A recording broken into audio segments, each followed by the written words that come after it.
Hello mga kalabs! Kumusta po kayo? Miswa na may ladbit po pala, eto pong inulam namin nila mama kaninang tanghali. Kailangan nga daw po kasing may sabaw yung ulam ni kuya dahil nilalagnat nga daw po siya. Kagabi pa nga daw po masakit yung ulo ni kuya. At hanggang kaninang umaga ay talagang nilagnat na nga po siya. Pinauna na nga pong pinakain ni mama si kuya sa kwarto. At pagkatapos nga pong kumain ni kuya ay kami naman nga po ni mama yung susunod na kakain. May natira pa nga po kaming ulam na corned beef kaninang umaga. Pero dahil gusto ko nga po itong miswa ay eto na nga lang po muna yung kakainin ko. Tamang-tama nga lang po itong sabaw dahil maulan. Pinainit pa nga po ni mama itong miswa para daw po mas masarap kainin habang mainit. Malamig na rin daw po kasi ito nung inuna ni mama na pinakain si kuya.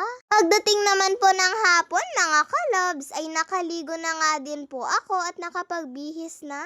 Magsisimba nga po kasi kami ng mga alas 5. Dito lang din naman po sa chapel malapit sa amin. Ayan nga at dumating na nga din po yung tita ko. Sabi niya po kasi kapag hindi pa daw po bukas yung chapel ay dediretso muna siya dito sa bahay. Para daw po sabay na kaming pumunta doon. Medyo malakas na nga din po yung ulan sa mga oras na yan. Maghuhugas nga lang daw po muna ng paa yung tita ko dahil naputikan nga daw po.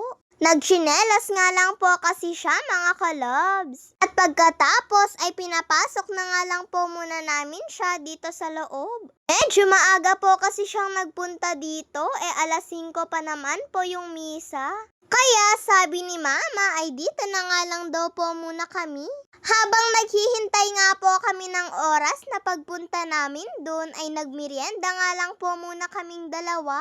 Eto po palang tinapay yung kinakain namin. Sakto ay hindi pa naman daw po nagmimerienda yung tita ko. At sakto nga din po na may binigay nga din pong tinapay si nanay. Kaya eto na nga lang po yung minerienda namin. Masarap nga din po itong tinapay dahil medyo mainit pa nga po nung binigay nila.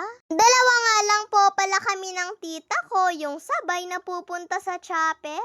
Hindi na nga lang daw po muna sasama si mama dahil wala nga daw pong kasama si kuya. At hindi pa nga din po kasi umuuwi si papa. Hindi naman po kasi pwedeng iwan ni mama si kuya na mag-isa dahil may lagnat nga po siya. At papainumin pa nga po siya ni mama ng gamot. At nung 15 minutes na nga lang po bago mag alas 5 ay paalis na nga din po kami ng tita ko. Binilinan na nga din po kami ni mama na dapat ay sa gilid lang po kami maglakad. Medyo malakas pa rin nga po yung buhos ng ulan nung papunta kami sa chapel. Kaya tig-isa nga po kami ng tita ko ng payong. At ayan nga, paalis na nga din po kami ng tita ko. Bago nga po kami umalis ay binibilinan pa rin po kami ni mama. At saktong pag-uwi ko po pala mga kalabs ay nandito na nga din po si papa sa bahay. Kakababa niya nga lang daw po sa motor nung saktong nakarating na daw po ako. Siguro nga habang naglalakad po ako pa uwi ay dumaan na nga din po si papa na hindi ko lang po napansin. At bumili na rin po pala si papa ng apple ni kuya dahil gusto niya nga din daw po ito.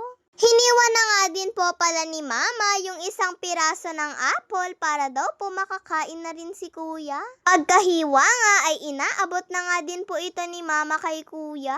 Mainit pa nga din po si kuya mga kalabs. Kaya kailangan nga daw po siyang alagaan ni mama. Pagkatapos nga pong kainin ni kuya yung apple niya, maya-maya ay nagpatimpla na nga din po siya kay mama ng gatas niya. Pinagpawisan na nga din po si kuya mga kalabs. Sabi niya nga po ay dito na nga lang din po siya sa mesa magmimerienda. Bumili din po pala si papa ng tinapay niya. At nagluto na rin po pala si mama ng ulam namin ngayong gabi. Dinengdeng po pala itong niluluto ni mama. Kalabasa at dahon nga daw po ng kalabasa yung pinaghalo niya sa dinengdeng. Nung isang gabi nga po na nagluto si mama ng ganito ay sobrang nabitin nga daw po si papa. Kaya kaninang tanghali nga po nung nagbenta si ate ay bumili nga po ulit si mama ng 2 tali. Sinabay na nga pong nilagay ni mama yung dahon ng kalabasa pati po yung pritong isda. Para daw po mas lalong magkalasa yung sabaw.